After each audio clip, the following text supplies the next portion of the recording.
One big, beautiful disaster. Donald Trump's prized legislative package is teetering on the edge of collapse.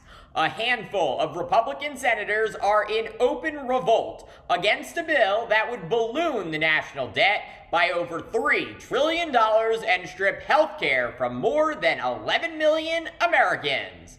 But will their resistance be enough to stop it? Welcome to the No Spin Zone. Graphs Grievances starts right now.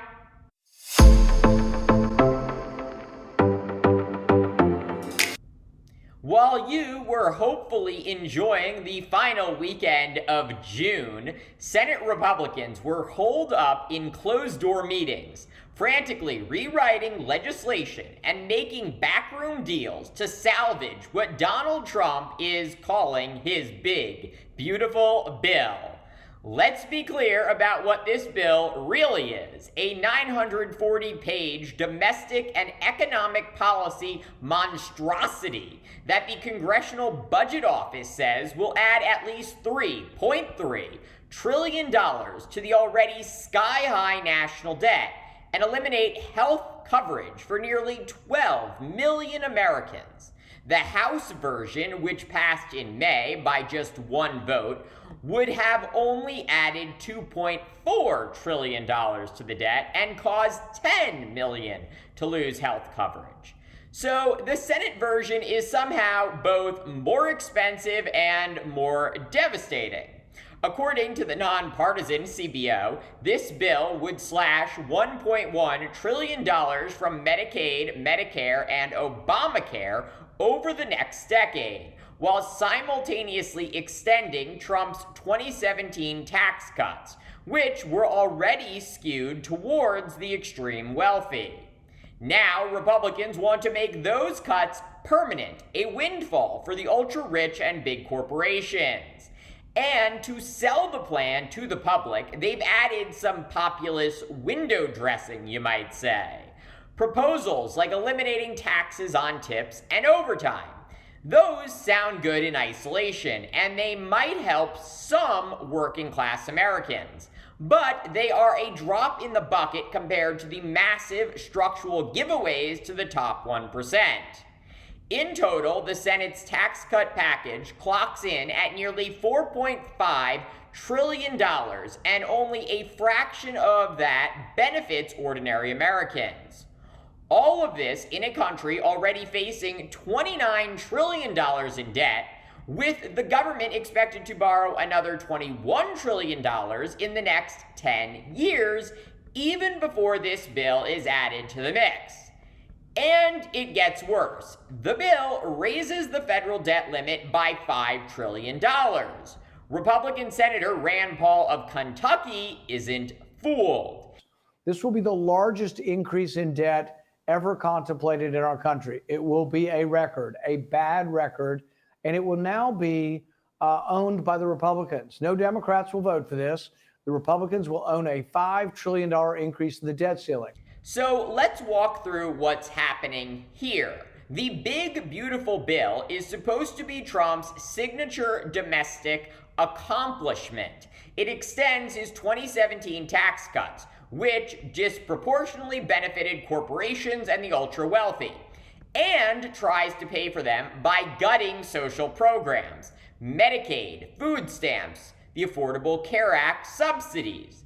But now that it's in the Senate, Trump and the GOP leaders are facing a rebellion within their own party.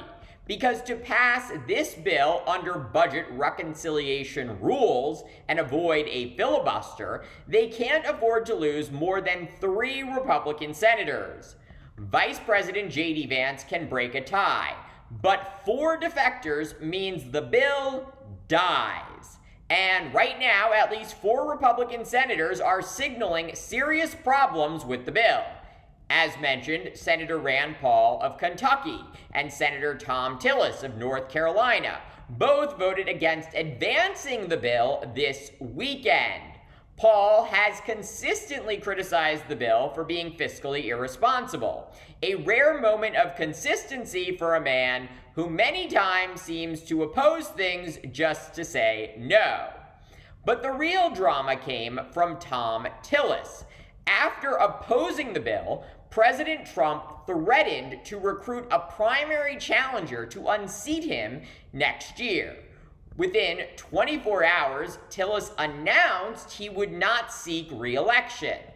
That's right, the president's threat worked. Tillis dropped his re-election bid and then took to the Senate floor with this parting gift: a full-on condemnation of Trump's bill. So what do I tell 663,000 people in 2 years or 3 years when President Trump breaks his promise by pushing them off of Medicaid because the funding's not there anymore, guys? I think in the White House, senators advising the president are not telling him that the effect of this bill is to break a promise. Now, Republicans are about to make a mistake on health care and betraying a promise. It is inescapable that this bill in its current form will betray the very promise that Donald J. Trump made. So apparently, Senator Tillis can tell the truth. Sadly, he only decides to do that when he decides he's no longer running for re-election. But the two senators everyone's watching are Susan Collins of Maine and Lisa Murkowski of Alaska. They voted to advance the bill, but neither has committed to voting for final passage. Murkowski, in particular, has turned this into a masterclass in political negotiation. To win over Murkowski, Republican leaders stuffed Trump's big, beautiful bill with provisions designed specifically to shield Alaska from its worst effects and send federal cash flowing into the state.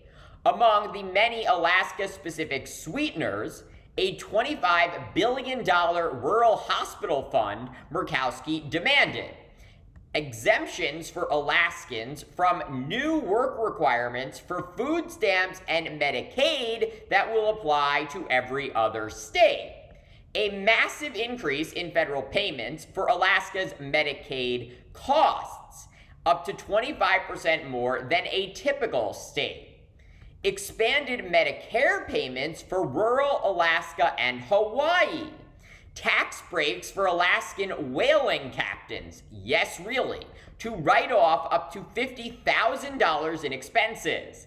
There's even a provision tailored so carefully it refers to, quote, non-contiguous states with the highest separate poverty guidelines. A roundabout way to say Alaska without explicitly violating reconciliation rules that prohibit targeting specific states. So congratulations, Senator Murkowski. You know how to fight for your state and your constituents. But that raises the question, why does every other Republican senator, not named Murkowski, roll over and vote for a bill that punishes their state? Meanwhile, Senator Collins of Maine is holding her cards close. She voted yes on the motion to proceed, but warned that her vote on final passage is still up in the air.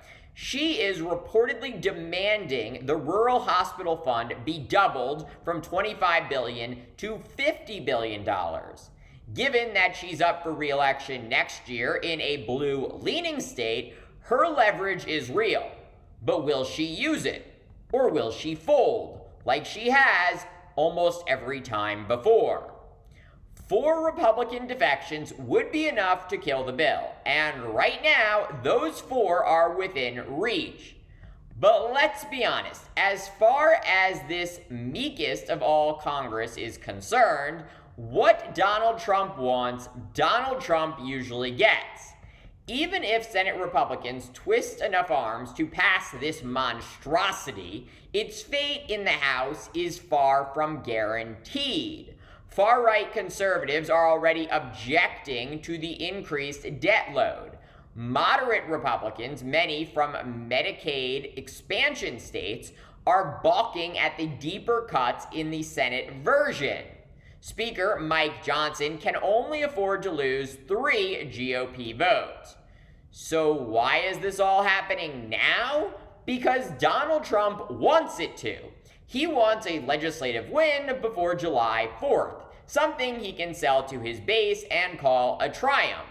But beneath the fireworks and the slogans, what this bill actually does is it adds nearly $4 trillion to the debt, extends and expands tax cuts for the ultra-wealthy, slashes Medicaid funding for almost $1 trillion, forces states to pick up the tab for critical food and health services, pushes millions off health insurance. It is, by every measure, a disaster. A big, beautiful political disaster. And even Elon Musk thinks it's insane. The tech billionaire who just weeks ago tried to mend fences with Trump decided to blow up the detente this weekend, posting on X, quote, "This latest Senate draft bill will destroy millions of jobs in America and cause immense strategic harm to our country. Utterly insane and destructive."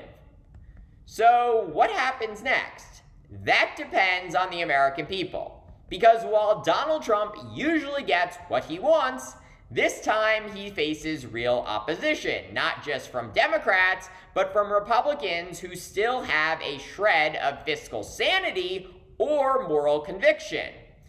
If you live in Kentucky, North Carolina, Maine, or Alaska, your voice could make the difference. Call your senators, because here's the truth. You don't always win if you try, but you always lose if you don't. Thank you for watching Graph's Grievances. Let me know what you think. Please consider supporting my channel via the Venmo link below. Don't forget to like, subscribe, share, and join me tomorrow for more.